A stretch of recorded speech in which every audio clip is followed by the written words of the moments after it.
Olá, sejam todos bem-vindos ao nosso novo episódio do LeixCast. Hoje, com essa celebridade da medicina veterinária, a doutora Patrícia Mosco. Ela é nefrologista veterinária PhD, né, professora e palestrante internacional. Ela é autora best-seller e ela é assim, ó, ela tem uma frase aqui no Instagram dela que eu gostei muito e me identifiquei muito, né? Traduzo com amor a medicina veterinária. É algo que a gente que entra na profissão porque gosta, porque ama os animais, né? É exatamente isso que a gente tenta expressar no nosso dia a dia. Meus parabéns, gostei muito da frase. Doutora Patrícia, seja bem-vinda ao nosso LeixCast. Thiago, eu que agradeço as tuas palavras, agradeço o convite. E eu acho que a gente se identificou desde o começo, né? Porque... É verdade. Você veio conversar comigo e eu vi no teu olhar o amor pela medicina veterinária. Então, quando a gente trabalha com o mesmo propósito, fica muito fácil, né, Thiago? Que legal. A gente encontrar as pessoas afins, né? É verdade, os afins eles se encontram, né? Ao longo da vida, das curvas da vida, aí a gente acaba se encontrando, né? Mais dia menos dia a gente acaba se encontrando. Então vamos lá, vamos começar o nosso episódio, sempre lembrando, né, e agradecendo aos nossos patrocinadores, a MSD e a coleira Excalibur, que é a coleira resistente à água e é a coleira que é a recomendada pelo Sistema Único de Saúde, com durabilidade de 4 meses, que é uma grande aliada nossa na prevenção da leishmaniose hoje no Brasil. Então vamos lá, doutora Patrícia. Vamos começar falando de avaliação de função renal, né? Então, assim, muita gente e muito clínico veterinário ainda faz avaliação de doença renal com ureia e creatinina, e aí muitos pacientes chegam para mim com leishmaniose, olha aqui, o animal está bem porque a ureia e a creatinina está boa. A gente sabe que isso é bastante insuficiente, né? E por quê? Me diz assim, dá a tua explicação mais técnica, o porquê que esses dois parâmetros são insuficientes para avaliar a função renal no paciente de leixe. Perfeito, Thiago. Bom, eu acho que como professorinha, eu vou começar bem no comecinho, tá? Então, é assim, ó, ureia e creatinina são biomarcadores sanguíneos de avaliação de função renal e tá muito certo, absolutamente correto, pedi-los para avaliação de função renal. Mas, como você disse, incompleto. Por que é incompleto? Porque o rim executa 7 funções. Dessas 7 funções, a ureia e a creatinina avaliam apenas uma, que é a taxa de filtração glomerular. E a ureia avalia ainda com menos precisão do que a creatinina, porque sofre interferências extra-renais para o seu aumento na circulação sanguínea. Então, quando eu peço a ureia, eu não peço a ureia para avaliar a taxa de filtração glomerular. Eu peço a ureia para avaliar se existe um componente extra-renal associado. E, geralmente, esse componente extra-renal é intestinal. Então, se eu quero avaliar função renal, eu tenho que avaliar por meio de outros exames ou de outras avaliações clínicas, não só laboratoriais, estas outras funções. Então, por exemplo, função renal, além da filtração, que é avaliado por ureia, creatinina e STMA, eu ainda tenho que avaliar o equilíbrio hídrico, que eu uso o histórico, a anamnese de ingestão de água, de produção de urina, uso avaliação física, estado de hidratação do paciente e a densidade urinária em privação hídrica. Então, quando eu vou fazer o exame de urina, por exemplo, que avalia a função renal, de capacidade de concentração de urina, eu tenho que preparar esse paciente com um jejum hídrico e alimentar, de mais ou menos 6 horas, a menos que esse paciente faça uso de diurético ou ele já chegue desidratado. Perfeito. Então, esse exame de urina, ele precisa desse jejum para a gente poder desafiar o rim e fazer essa avaliação. Tiago, é exatamente essa palavra que eu queria que você falasse, que quem está em casa nos ouvindo, que memorize. A gente desafia o rim com a falta de água para entender se esse rim é capaz de responder aos hormônios que fazem o equilíbrio hídrico no corpo. Então, um rim saudável é capaz de fazer isso. Um rim doente, não. Então, se esse paciente ele está desidratado, ele já está desafiado. Se ele chega para mim para fazer o exame de urina e eu preparo ele com um desafio hídrico, aí eu sei se ele é capaz de me responder ou não. E a densidade urinária tem que estar acima de um 0,30 no cão e acima de um 0,35 no gato. Se não tiver, esse rim provavelmente está com esta função comprometida. Lembrando que, como eu tenho interferência do sistema endócrino, eu vou precisar fazer o diferencial entre causa renal ou endócrina, né? Outra função renal extremamente importante, equilíbrio eletrolítico e equilíbrio ácido-base. São duas funções que a gente avalia em conjunto com um exame de sangue chamado hemogasometria com eletrólitos. Patrícia, por que você coloca no pacote tudo junto? Porque o pH ele influencia grandemente a dinâmica de entrada e saída de minerais de dentro da célula. E se eu tenho um pH sanguíneo alterado, tanto para mais alcalose ou para menos acidose, e nas doenças renais, via de regra, a gente tem acidose como um problema, eu vou interferir com a dinâmica de minerais, especialmente cálcio e potássio. Então, se eu pedir cálcio e potássio sem hemogasometria, eu corro um grande risco de errar se esse paciente for realmente acidótico. Então, um exame que avalia duas funções, hemogasometria com eletrólitos, que vai avaliar equilíbrio eletrolítico e ácido-base. E o paciente, em qualquer estágio de doença renal, seja doença aguda ou doença crônica, pode apresentar alteração nestas funções. Outra função renal extremamente importante, equilíbrio da pressão arterial. A regulação da pressão arterial, tanto a curto quanto longo prazo, através da dinâmica de fluidos, do equilíbrio eletrolítico e de resposta ou deflagração dos hormônios que fazem alteração vascular. Então, o rim precisa ser avaliado com relação a essa função, aferindo pressão arterial. A pressão arterial, a gente é de uma geração de que não tinha, a gente não fazia esse tipo de exame até pouco tempo atrás, né? E assim, é de uma importância absurda, especialmente nesse paciente, né? Porque além de tu reincidir em cima do rim, de tu machucar mais o rim com essa pressão arterial alterada, tu tem outros órgãos-alvo também que tu pode ter problema, né? Sistema neurológico, nos olhos, enfim, em vários outros, né?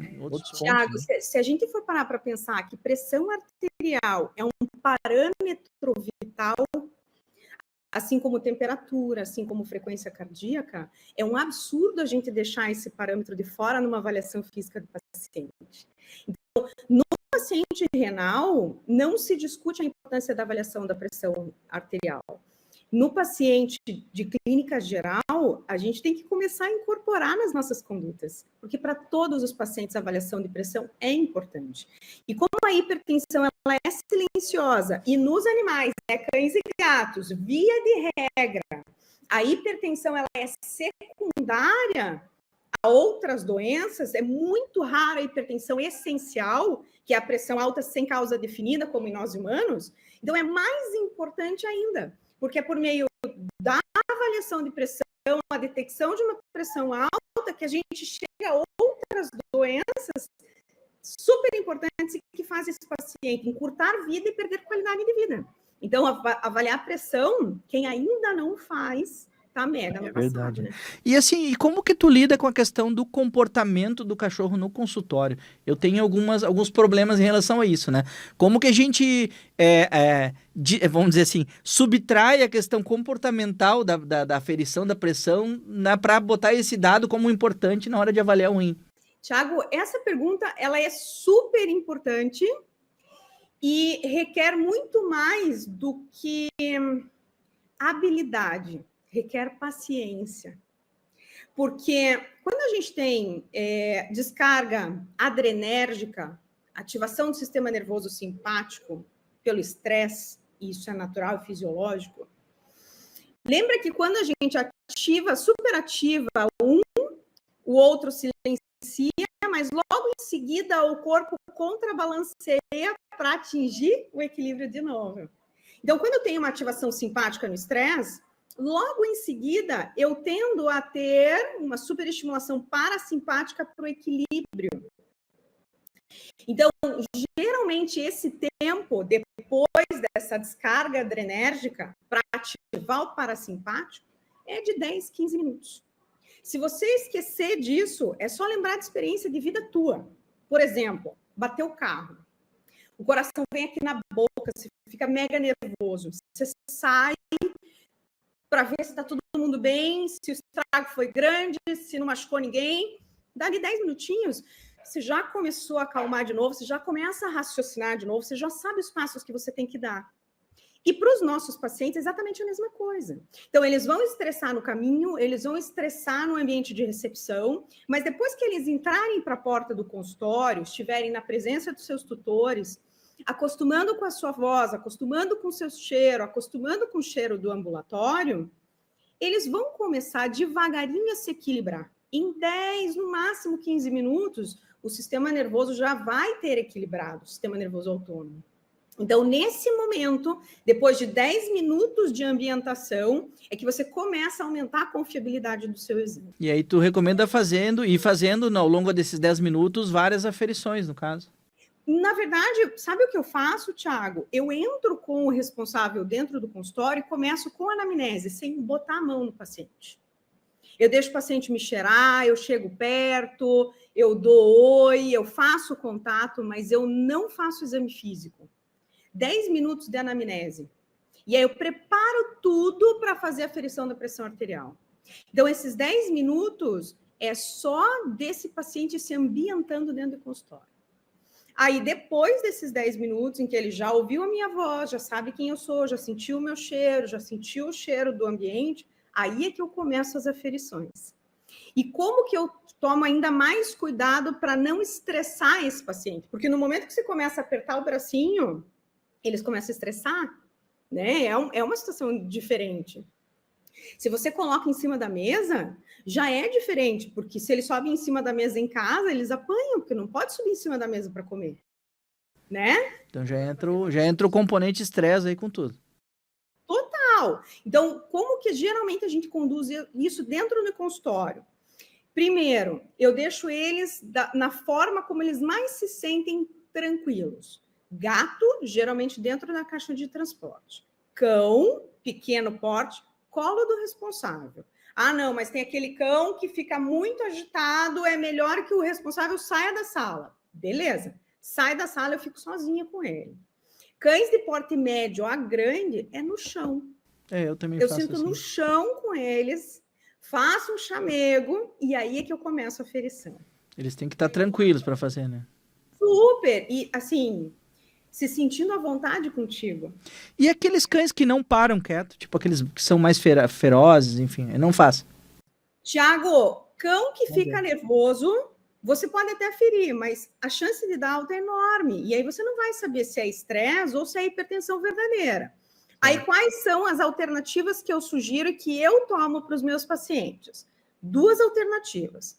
A primeira delas, aferir em casa. Então, no aferir em casa ainda existem possibilidades, tá? A primeira possibilidade, eu empresto o aparelho para o responsável aferir em casa. Eu ensino o responsável a aferir e ele afere em casa. Nem todo mundo aprende, nem todo mundo fica seguro, nem todo mundo consegue. Tá tudo bem. Não deu certo a primeira tentativa, a segunda, eu peço para o enfermeiro ir em casa aferir. E aí o enfermeiro vai 1, 2, 3 vezes, momentos do dia diferentes, em dias diferentes, para que a gente tenha uma tomada mais fidedigna. Se, mesmo em casa, estressou com o responsável, estressou com o enfermeiro, não conseguir ter certeza, porque existe o componente estresse de qualquer forma, aí eu vou para avaliação de lesão em órgão-alvo. Como é que a gente faz isso? Eu chamo o oftalmo, tá? E o oftalmo faz a avaliação de fundo de olho. Se existe lá no fundo de olho engurgitamento de vaso, vaso tortuoso, pequenos sinais hemorrágicos, a pressão está alta. Eu não sei exatamente quanto, mas para acometer os olhos, geralmente está acima de 170. Então, certo. Eu já tomo isso como parâmetro. Então, esse paciente eu preciso tratar, porque eu já tenho lesão em órgão-alvo, tá? E aí eu estou vendo nos olhos. Quando eu começo o tratamento, eu peço, geralmente, em 5 dias, reavaliação oftálmica. Por quê? Porque se o meu paciente está com a pressão controlada, nesses 5 dias, o fundo do olho já melhorou. Então, eu já consigo dizer que essa dose está ok, que esse paciente está melhorando e que a pressão era alta mesmo. E tudo isso que tu está dizendo para as pessoas entenderem, né, o quanto é importante esse parâmetro, né? Porque olha as voltas que tu deu aí para poder chegar nesse parâmetro.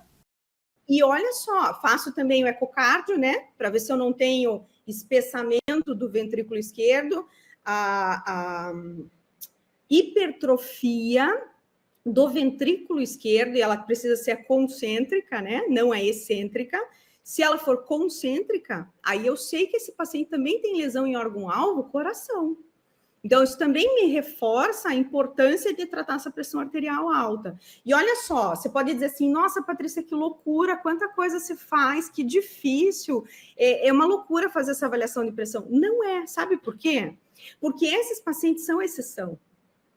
Quando você começa a ferir a pressão todos os dias no consultório, a maior parte dos teus pacientes começa a se ambientar, começa a entender que você não vai machucar. E aí eles começam a responder da forma como você precisa.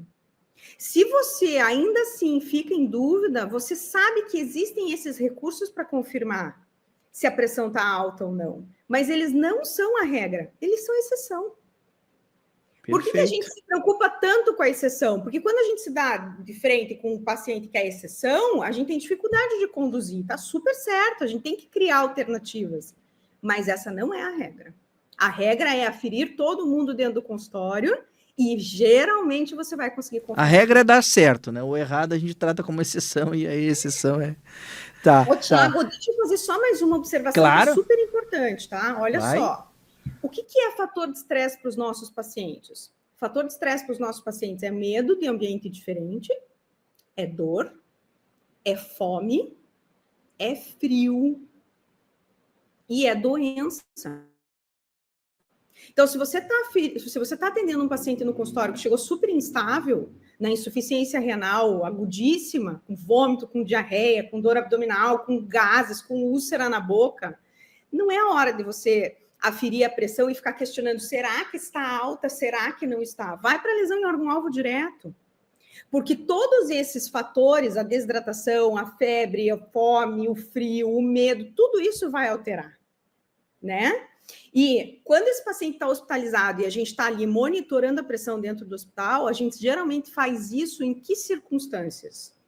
Dentro da gaiola, que é o ambiente que ele já sabe, que é onde ele é menos estressado, que é o ambiente dele. Então, fiquei presa diversas vezes em gaiola com paciente que os enfermeiros passavam me trancando, normal. Depois de comer, porque a barriguinha tem que estar cheia, ativa parasimpático. Esse paciente não pode estar com sede, então ele depois de beber, e não pode estar com dor, então tem que ser depois do analgésico. E isso nem todo mundo lembra. Quando vai fazer tomada de parâmetro, faz tomada de parâmetro antes da medicação ou antes da alimentação e faz em cima da mesa enquanto vai fazer um curativo, vai trocar o acesso. Não é hora de fazer pressão na internação. Tem que tomar mais cuidado. Entendi. Ótimo, isso é excelente. E assim, vamos adiantar um pouquinho a questão da amicíssima da pressão, que é a proteinúria, né? Qual a importância da proteinúria e como diferenciar uma proteinúria pré-renal, renal, pós-renal, e qual dessas três, né, que são as que realmente importam para o paciente renal, né? Que é as que, juntamente, em conjunto com a questão da pressão, vão dar vão procurar dar um fim no nosso rim, que é o que a gente tenta evitar sempre, né? Thiago, adorei a tua pergunta pelo seguinte. Proteinúria, para mim, olha só, deixa eu dar uma puxada no raciocínio, tá? Eu estou na nefro, exclusivamente na nefro, desde 2008. Então, não faz pouco tempo. E proteinúria, para mim, é um dos temas mais difíceis. Por que é tão difícil? Porque não é porque a proteína está na urina que a proteína é do rim. Então, a proteinúria ela pode acontecer porque a urina é um veículo de excreção de excesso de proteína que está no sangue, e isso é a proteinúria pré-renal. Pode ser simplesmente um veículo de excreção para toda aquela reação inflamatória que vem depois do rim, com cálculo urinário, com uma neoplasia urinária, com infecção urinária. Ou ele vem do rim, e não necessariamente porque o filtro renal, que é o glomérulo, está lesionado. Eu posso ter um infiltrado inflamatório no tecido renal, nos túbulos renais, no interstício, e adicionar proteínas àquele filtrado que está se transformando em urina, que daí sim é a proteinúria renal verdadeira. Então, ter proteína na urina não significa que é alteração renal. E por que eu usei a palavra alteração? Porque proteinúria não é função renal. Proteinúria é um marcador de lesão. Isso depois que eu já excluí causas pré-renais e depois que eu excluí causas pós-renais. Patrícia, como é que eu faço para fazer essa diferenciação? É mega difícil. É e não é. Olha só. A proteinúria pré-renal, ela vai acontecer quando eu tiver mais proteína no sangue do que deveria ter numa situação comum. Um paciente de leite, por exemplo, com hiperglobulinemia é um exemplo, né? Nossa, Thiago, perfeito. E qual doença que tem um super aumento de globulina? Né? Sempre que eu tiver uma reação inflamatória, meu corpo estiver respondendo a uma agressão, e eu digo sempre meu corpo, ou nosso corpo, porque nós somos todos animais, né? Nas minhas aulas eu sempre brinco, eu sou uma gata, você seja o que você quiser. Porque no nosso corpo funciona absolutamente da mesma forma. Então, quando a gente estiver combatendo algo que esteja nos agredindo, seja um agente infeccioso, seja uma neoplasia, seja um trauma, ou seja um procedimento cirúrgico que, né, de qualquer forma é um trauma, calculado, programado, enfim, mas é um trauma, essa resposta inflamatória, ela acontece totalmente mediada por proteínas. Então, são proteínas que vão fazer quimiotaxia, são proteínas que vão fazer defesa, são proteínas que vão reepitelizar, são proteínas que vão cicatrizar, mas é uma infinidade de proteínas. E essas proteínas precisam ser excretadas depois de usadas. E toda proteína é hidrossolúvel. Então, se é hidrossolúvel, qual é o sistema que vai jogar fora? É o urinário. Não é o intestinal que joga fora substâncias lipossolúveis. Não é o respiratório que joga fora substâncias que são voláteis. É o urinário. Então, se houver um pós-operatório, se houver uma leishmaniose, se houver uma lesão de coluna, se houver um trauma de qualquer natureza, haverá aumento da quantidade de proteínas circulantes e essas proteínas serão excretadas pela via urinária. Então, o exame físico vai te dizer. O quadro clínico desse... Mas essa proteinúria pré-renal, ela pode lesionar o glomérulo também?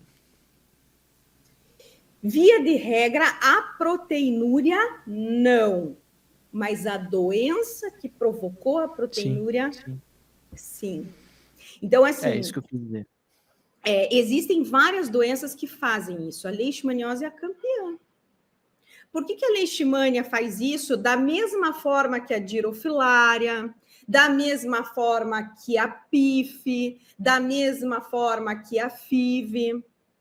O que essas doenças infecciosas fazem? Elas produzem imunoglobulinas que vão neutralizar os agentes agressores. E muitas vezes, essa associação do anticorpo com o antígeno, formando um complexo antígeno-anticorpo, vai se depositar na membrana glomerular, mas não só ali, pode se depositar em túbulo, pode se depositar em interstício, e chamar as defesas, dizendo, olha, aqui está marcadinho porque aqui tem lesão. E aí o corpo começa a inflamar e produzir uma nefrite intersticial, que é um dos mecanismos da leishmaniose para lesão renal, e uma glomerulonefrite. E às vezes não é o complexo, às vezes é o anticorpo, que passa por ali, acha parecidinho e vai lá e marca, dizendo, ó, tem lesão aqui, vem cá resolver. E o processo inflamatório começa e a bagunça está feita. Exato. Daí, olha o raciocínio como é importante, Thiago. Se o problema é o agente infeccioso aqui, que está levando a produção de imunoglobulinas aqui, que vão se depositar no rim, como é que eu resolvo essa bagunça? É usando um antiproteinúrico ou é reduzindo ou eliminando o agente para que a cascata não aconteça? Você entende? Então, quando você tem um paciente que tem um processo infeccioso, que a gente sabe que lesiona rim, como a leishmania, e a proteinúria não está controlada, a proteinúria está lá alta, continua persistindo, o paciente não está respondendo, via de regra, porque essa doença não está estável. Isso é um indicativo. Então, olha só, as pessoas usam a proteinúria na leishmania para diagnosticar o impacto renal, tá certíssimo. Mas também devem usar para monitorar o impacto renal. Porque quando a leishmania está controlada, de verdade, a proteinúria tem que resolver. Tem que estar controlada também, né? Aí você vai dizer assim, Patrícia, não é o que eu vejo. O que eu vejo é o paciente desenvolvendo doença renal crônica e a proteinúria piorando cada vez mais. Tá, mas aí também tem que considerar uma situação, né, do paciente tratado, muitas vezes, por conta da xantinúria, fazer essa... Não é nem infecção na bexiga, né? É um processo inflamatório, espessamento de parede, e aí fazer uma proteinúria pós-renal... Né, que pela formação dos cálculos. Com a doença controlada, mesmo com a doença controlada. Exatamente, você pode ter uma proteinúria pós-renal associada pela formação de cálculos, né, que é uma consequência do tratamento, mas também, Thiago, se esse paciente ele fez uma lesão renal muito grave, ele pode desenvolver a longo prazo o que a gente chama de glomerulosclerose. Então, o que é isso? Esse glomérulo ele vai começar a cicatrizar. Só que lembra que a cicatriz, ela repuxa o tecido e não fica homogêneo, não repuxa tudo igualzinho para todos os lados. Então, puxa para um lado, abre do outro, fica tudo meio esquisitão, meio torto. E o que acontece quando você faz isso num tecido que é todo furadinho? Você tapa uns buraquinhos e você esgarça outros. E aí passa um monte de proteína. Sim. Entendeu? Então, Patrícia, como é que eu vou saber que isso está acontecendo? Primeiro, chama o nefro. Deixa que o nefro pira, tá? Porque isso é complexo da gente conseguir entender no acompanhamento renal e é complexo da gente conseguir fechar com certeza, tá? Patrícia, mas eu moro aqui nos Cafundó do Judas, não tenho possibilidade do nefro estar junto. Mais ou menos hoje, porque com o teleatendimento a gente consegue o apoio de nefrologia à distância, mas mesmo assim a gente sabe que nem todo mundo permite, né? E aí, como é que eu faço para ter certeza disso? Só biópsia. Aí é só a biópsia que fecha. Mas é o que eu te disse lá no comecinho, quando a gente falou de pressão. O que acontece de mais comumente? Mais comumente, a proteinúria, ela vai conseguir ser controlada quando a causa de base estiver controlada. E essa proteinúria horrorosa que nunca vai embora desenvolvendo glomerulosclerose é aquele paciente que a gente nunca conseguiu controlar. Então, clinicamente, o teu raciocínio já vai te levar para isso. E aí, não, eu preciso da prova porque o responsável quer a prova. Então, tem que fazer biópsia. Tá, assim, qual seria... Duas perguntas em relação a isso aí. Qual seria a maneira da gente, além da gente analisar, sei lá, uma PT aumentada, ou da gente analisar um pós-renal com uma cistite, alguma coisa assim. Qual que seria outra maneira da gente diferenciar de onde vem essa proteinúria? E uma segunda pergunta em relação a isso, em quais situações de proteinúria que tu recomenda, por exemplo, um inibidor de ECA? Perfeito. Olha só. Primeiro ponto, como é que eu vou fazer a diferenciação, né? Foi essa a pergunta? Foi, né? Foi. Não é. Como diferenciar, né? A pergunta é a seguinte: vamos por partes, né? Como diferenciar? Vamos lá. Doença controlada, não tenho proteína total aumentada no sangue. Como é que eu vou fazer a diferenciação? Primeiro, a proteína no exame de urina ela é qualitativa, né? Então, aquele númerozinho que vem na urinálise, 15, 30, 100, aquilo é uma estimativa que não é real. Então, não use esses números. A gente vai usar para diagnóstico e monitoração a razão proteína creatinina urinária, que o normal no cão é abaixo de 0,5, o ideal abaixo de 0,2, e no gato abaixo de 0,4, ideal abaixo de 0,2. Então, eu vou monitorar com razão proteína creatinina urinária, tá? Mas, quando eu faço esse exame, eu estou colocando no mesmo balaio todas as proteínas. Então, eu estou colocando proteína inflamatória pré, proteína inflamatória pós, eu estou colocando albumina, eu estou colocando transferrina, eu estou colocando qualquer proteína que tenha na corrente circulatória, tá?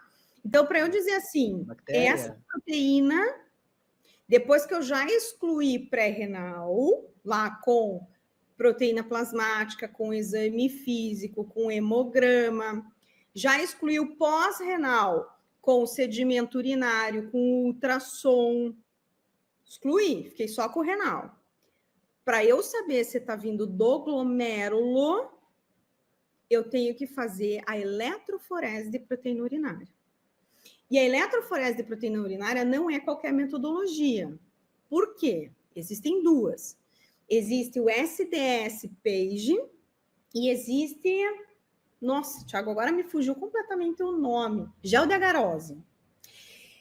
Qual é a diferença? O gel de agarose é bem baratinho, só que ele não me dá uma viscosidade suficiente para eu dizer qual é o peso molecular da proteína que eu estou vendo. Então, não dá para ser por gel de agarose, que é o baratinho. Tem que ser o mais caro, que é o SDS-PAGE. E daí, o SDS-PAGE, ele tem uma viscosidade que vai dizer assim, essa proteína é de alto peso molecular, essa proteína é de médio e baixo peso molecular. Se for de alto peso molecular, está vindo do glomérulo. E aí, esse paciente, e aí eu vou começar a responder a segunda pergunta, tá? Quando que eu uso o inibidor de ECA? Esse paciente que tem uma proteinúria de alto peso molecular, ou seja, é uma proteína do sangue que está saindo na urina, de albumina para cima, esse paciente tem indicação do uso de inibidor de ECA. Patrícia, então quer dizer que o inibidor de ECA não é para qualquer proteinúria? Não é para qualquer proteinúria. O inibidor de ECA, ele é para pacientes que estão com o pré-renal controlado e que a proteinúria renal verdadeira é de origem glomerular. É para esse paciente. E outro ponto importante, quando a proteinúria ela é glomerular verdadeira, que eu só respondo ou com biópsia, eu vejo a lesão no glomérulo, ou com a eletroforese de proteína urinária pelo método SDS-PAGE, essa proteinúria, a expectativa de melhora é de 50% do valor basal.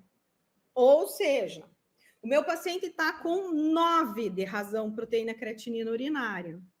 Quanto que ele vai melhorar? No máximo, vai reduzir para 4,5. Não vai voltar ao normal. Então, essas expectativas, sabe, Thiago, elas precisam ser alinhadas. Porque muitas vezes, o que acontece? O clínico começa a aumentar a dose do antiproteinúrico, que é um antihipertensor, aumenta a dose, aumenta a dose, aumenta a dose, e o paciente vai fazendo o quê com a pressão? Vai reduzindo, reduzindo, reduzindo, reduzindo. E o que o rim precisa para viver? Pressão arterial normal. Não é nem baixa nem alta, né? Cai, o rim não vai filtrar. Aí sabe o que acontece? Aí todo mundo diz assim, nossa, mas a proteinúria faz o rim piorar muito rápido mesmo.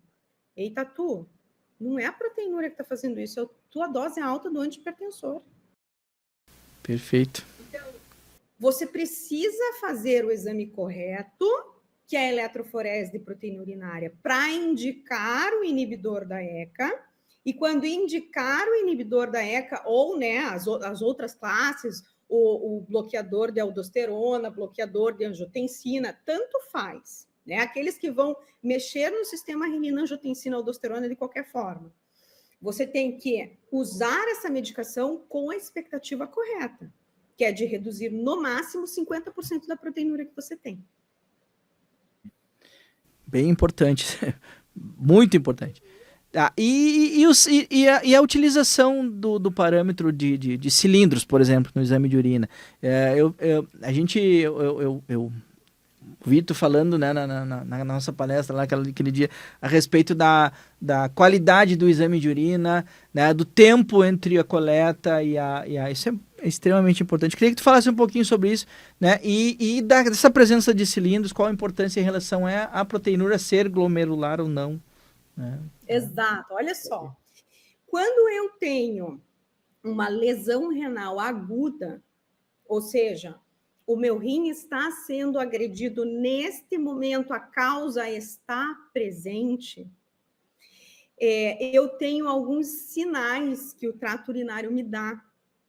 A gente nem sempre consegue enxergar esses sinais, mas quando eles estão presentes, a gente tem que dar um super valor para eles, porque eles trazem respostas muito importantes. E um desses parâmetros é a presença de cilindros.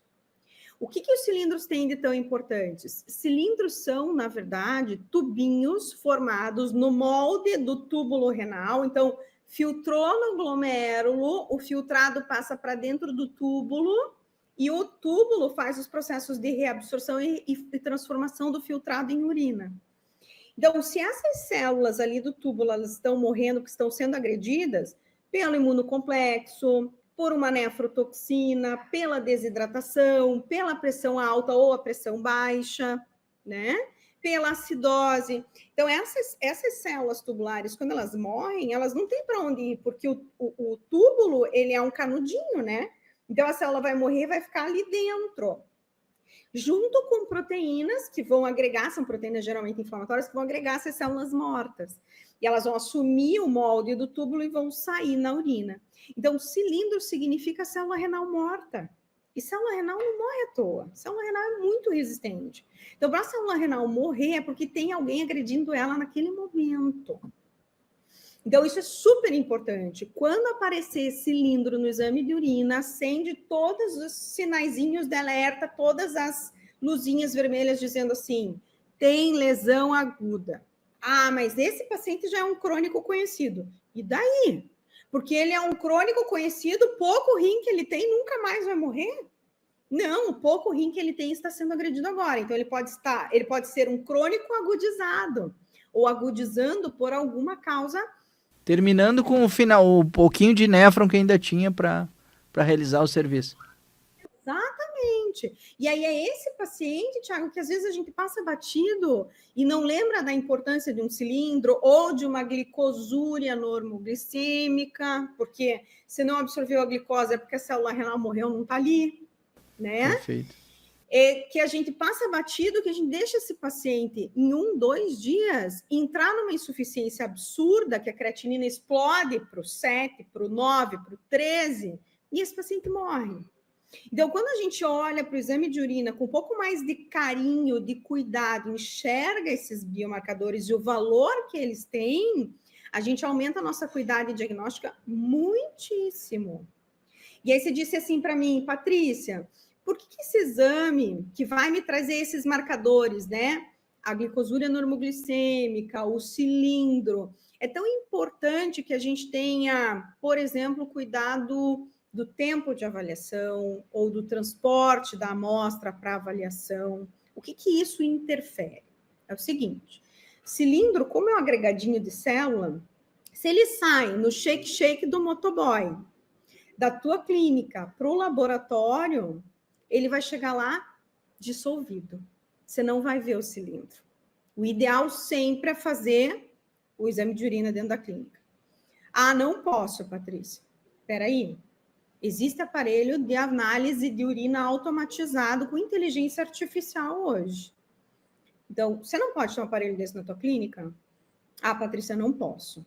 Ah, então tá. Então tem que dizer para o motoboy ir com calma, porque você pode perder esse parâmetro. Segundo, quanto mais tempo essa amostra fica parada na tua clínica esperando, mesmo que seja na geladeira, maior é o risco dessa estrutura se dissolver. Ou das células que estão ali consumirem a glicose que tem na amostra. Então, se você tinha glicosúria, as células que estão ali, vivas, e existem células, leucócitos, eritrócitos, células renais mesmo, bactérias, elas podem consumir essa glicose e você não vai ver. Então, não pode ficar parado. E se essa urina estiver alcalina, ou seja, você não preparou o teu paciente, ele veio sem o jejum, você coletou o exame de urina e o normal é pós-alimentação, alcalose pós-prandial, urina alcalina. Na urina alcalina, a urina alcalina dissolve os cilindros. Então, você perdeu diversas estruturas. É um exame que acho que o essencial desse exame é saber coletar e saber processar, mais do que... Exatamente. Então, olha só, a gente falou lá da avaliação da densidade urinária, o desafio hídrico, a importância do jejum. A importância do jejum não é só para isso. É para você manter um pH alcalino e manter um pH ácido, que é fisiológico, e preservar estruturas como os cilindros. Então, vai te dar dicas, por exemplo, se existem bactérias ali que vão consumir substâncias e fermentar e alcalinizar um pH quando não deveria estar alcalino. Então, é uma sugestão de infecção urinária. Então, tem tantas dicas importantes que preparar o paciente para o exame de urina só vai aumentar a tua acuidade diagnóstica. Muito bom. E, bom, saímos dessa parte mais intensa do tratamento, intensiva do tratamento. E, assim, a longo prazo, tá? Qual que tu acha que é o segredo de manter o monitoramento de um paciente com leishmaniose, por exemplo? Que tipo de exames que tu preconiza ou que tu indica para o paciente de leite fazer esse acompanhamento? Qual que é a periodicidade desses exames?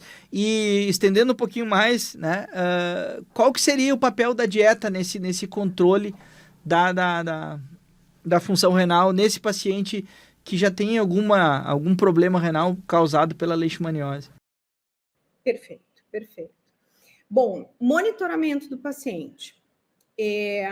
Quando a gente fala em doença renal crônica, e a gente puxa o raciocínio para isso, relacionando a leishmaniose, porque como a leishmaniose é uma doença crônica sem cura, né? Controle, mas sem cura, e a doença renal idem é uma doença crônica que não tem cura, mas tem controle.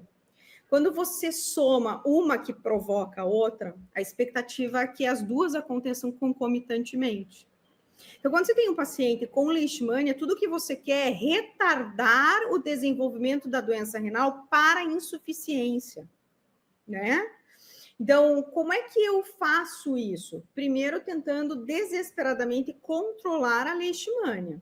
E vocês sabem muito melhor disso do que eu, né? E aí, como é que eu monitoro para saber se meu paciente está controlado? Monitora a proteinúria, que é um marcador super importante. E essa monitoração da proteinúria é para cada momento em que esse paciente vem monitorar se a leishmania está sob controle. Então, toda visita tem que fazer exame de urina e avaliar a razão proteína creatinina urinária junto com o sedimento urinário. E a função renal? O paciente que ele é o estágio 1 de doença renal crônica, que é assim, ó, é aquele leishmania positivo, que a gente sabe que o rim está sofrendo e o rim vai sofrer, tá? Então, eu já considero todo paciente com leishmania um doente renal crônico estágio 1, tá? Esse paciente é aquele que tem que fazer as funções renais semestralmente. Então, a cada 6 meses, com creatinina normal, a gente monitora o que em termos de exame? Hemograma, ureia, creatinina, SDMA, urinálise, razão proteína creatinina urinária, hemogasometria, eletrólitos e pressão arterial. cada 6 meses. Ah, Patrícia, meu paciente, a creatinina já subiu, ele está no estágio 2 de doença renal crônica. Então, toda vez que ele vier para avaliar leishmania, ele vai fazer a razão proteína creatinina urinária. E a cada 3, 4 meses, se ele estiver estável, ele vai fazer as funções renais. Hemograma, ureia, creatinina, SDMA, urinálise, razão proteína creatinina urinária. Fósforo tu não utiliza? Com eletrólitos e pressão arterial. Os eletrólitos, eu coloco tudo no pacote. Então, tá. O que eu quero falar com eletrólitos? Cálcio total, cálcio ionizado, fósforo, cloro, sódio e potássio. Tá? Então, sempre vou estar monitorando o fósforo e o cálcio total junto. Patrícia, por que você faz cálcio total já que você está fazendo cálcio ionizado? Porque eu preciso do cálcio total e do fósforo para multiplicar um pelo outro e entender o momento de entrar com o quelante de fósforo ou com dieta específica. Não é só o fósforo sozinho, o produto dos dois me indica tratamento. Tá? No estágio 3 de doença renal, em que a creatinina já subiu, e esse paciente no estágio 3 de doença renal crônica é o insuficiente renal. Esse paciente é aquele que tem maior risco de desidratação e de começar a fluidoterapia. Antes disso, estágio 1 e estágio 2, o paciente não precisa de fluido. Por quê? Porque a polidipsia dele deve ser compensatória para a poliúria. Então, o volume de água que ele perde na urina pode ser compensado pelo volume de água que ele toma.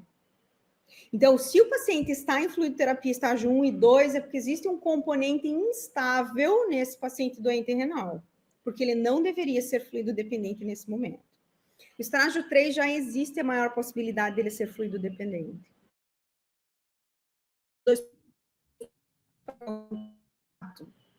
E aí, esse paciente vem com que periodicidade? Geralmente a cada 3 meses.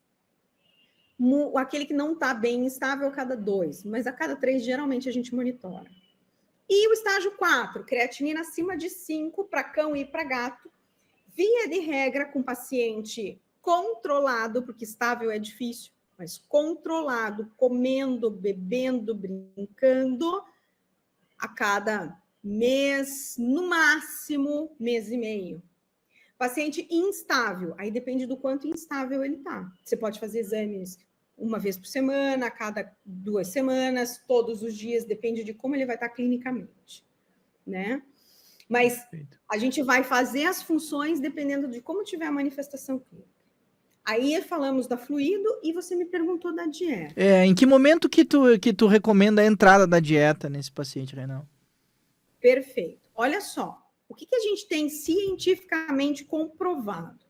A gente tem cientificamente comprovado que os pacientes que se beneficiam com uma dieta restritiva em proteínas, que é o caso da dieta renal, esse paciente é o paciente no estágio 3, que é o insuficiente. Só que, Thiago, isso é polêmico e existe até um artigo científico que fala da polêmica, em que momento entrar com a nutrição, por quê? Porque o conceito anterior que tínhamos é que a insuficiência, ela acontecia a partir de creatinina acima de 2. E o conceito de doença renal crônica mudou. Então, hoje, alguns pacientes no estágio 2 já têm indicação de uso de dieta renal terapêutica específica, comprovado sem nenhuma dúvida a partir do estágio 3. Patrícia, quando que você entra lá no estágio 2 ou no estágio 1?